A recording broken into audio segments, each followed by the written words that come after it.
अकोल्याजवळील मूर्तिजापूर शहराजवळ आज सोमवार दिनांक 18 ऑगस्ट रोजी सायंकाळी राष्ट्रीय महामार्गावर भीषण अपघात झाला।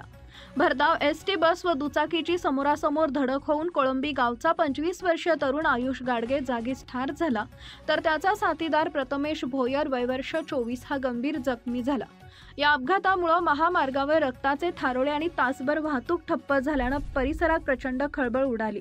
मिळालेल्या माहितीनुसार बुलढाणावरून नागपूरकडे जाणारी एसटी क्रमांक MH20 GC 2594 आणि मूर्तिजापूरहून कोळंबीकडे जाणारी दुचाकी क्रमांक MH30 AJ 8239 यांची व्यास हॉटेल जवळ जबर धडक झाली।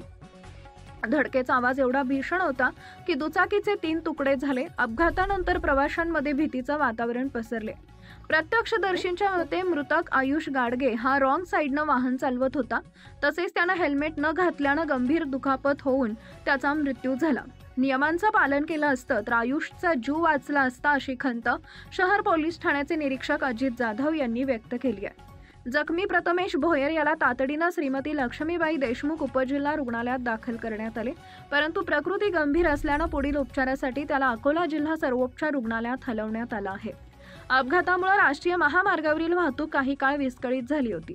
पोलिसांनी घटनास्थळी धाव घेऊन पंचनामा केला असून पुढील तपास सुरू आहे।